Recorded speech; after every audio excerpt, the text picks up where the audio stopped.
Muito tem se falado sobre a evolução do time do Flamengo na temporada 2019, depois da Copa América, né, que interrompeu as competições de clubes durante perto de um mês. Justamente nesse período, chegou o técnico português Jorge Jesus ao clube carioca, mudando tremendamente aí os métodos de treinamento e também, claro, em consequência, o comportamento da equipe em campo. Claro, também recebeu mais alguns importantes reforços e, em contrapartida, desde então, o time rubro-negro passou a enfrentar adversários bem mais difíceis do que no começo da temporada, quando disputava o campeonato estadual. O SofaScore fez um levantamento estatístico comparando o período de Abel Braga, técnico que antecedeu Jorge Jesus, no Brasileirão e também na Copa Libertadores, e o desempenho do técnico português à frente da equipe carioca. Vamos aos números então. Você vê aí que Abel fez 12 jogos, Jorge Jesus 9 partidas.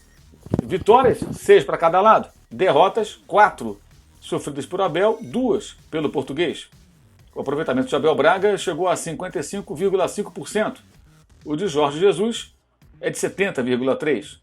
No ataque, 1,83 a média de gol por jogo com Abel Braga. Média que subiu com Jorge Jesus para 2,33. A defesa continua tomando muitos gols, né? De 1,16 até piorou o desempenho com 1,22. Grandes chances criadas, 37 com Abel, 29 com Jorge Jesus. Aí é um ponto até bem interessante. Embora tenha as chances criadas em maior número com Abel, cresceu o número de finalizações por jogo com o técnico português. Cresceu menos de um ponto percentual, no caso de 14,4 para 15,2. São os números do SofaScore que mostram aí o desempenho do Flamengo com Jorge Jesus e com Abel Braga. Bem, por trás desses números você tem aí uma série de outras situações que podem ser consideradas nessa avaliação, né? Primeiro, né, enquanto você pode rever aí os números, né, você pode analisá-los com mais calma, a gente vai reexibindo aí na tela para você.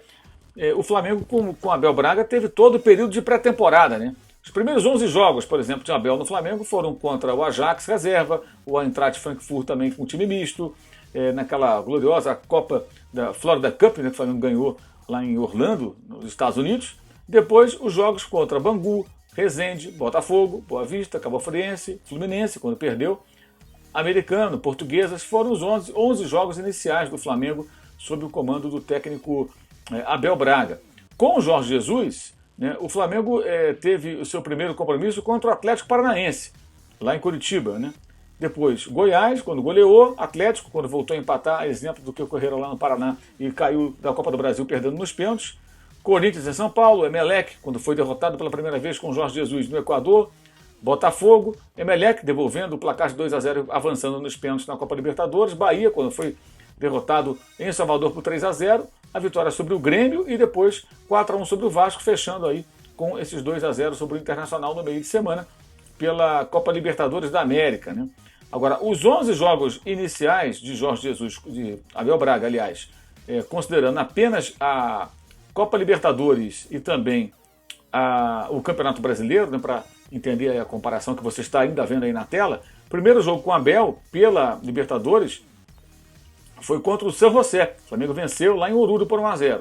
Depois o Flamengo recebeu a LDU, segundo jogo, 3-1, o Flamengo conseguiu vitória pela Copa Libertadores da América. Depois o Flamengo perdeu para o Peñarol no Maracanã, foi o terceiro jogo dele, ainda pela Copa Libertadores da América, e disputando paralelamente o Campeonato Estadual.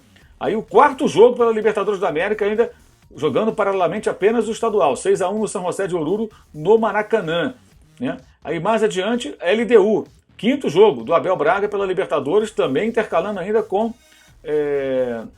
o Campeonato Carioca, né? O Flamengo vencendo a LDU, perdendo para a LDU em quinto por 2-1. E aí começa o brasileiro, né? Então você vê aqui, olha, vamos lá. O Flamengo jogou pela Libertadores da América com Abel Braga uma partida contra o São José, foi a primeira. A segunda contra a LDU, né? A terceira partida pela Copa Libertadores contra o Peñarol, a quarta partida pela Libertadores contra o São José, a quinta partida pela Libertadores contra a LDU e começou então o brasileiro. O sexto jogo foi contra o Cruzeiro, o sétimo contra o Inter, o oitavo contra o São Paulo, o nono contra o Peñarol pela Libertadores da América, o 10º contra a Chapecoense, né? Aí vem o 11º contra o Corinthians, já pela Copa do Brasil, né? Mas pelo brasileiro, a derrota para o Atlético Mineiro por 2-1 são os jogos que entram. Se a Copa do Brasil não entra nesse cálculo, do Atlético entra, né? Então você vê aí que o Abel Braga, de certa forma, né, é lógico que ele teve um trabalho menos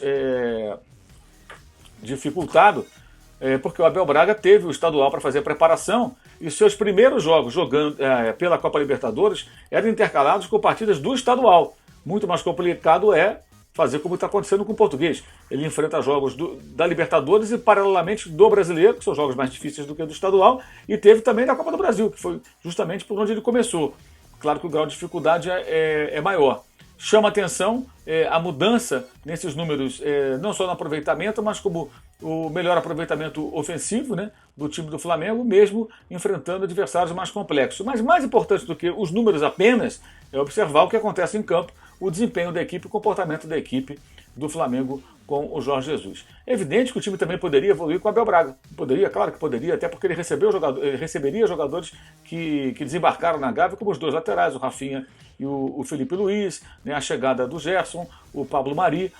Em contrapartida, né, alguns jogadores tiveram aí até a aprovação, né, no caso desses dois últimos, do técnico português.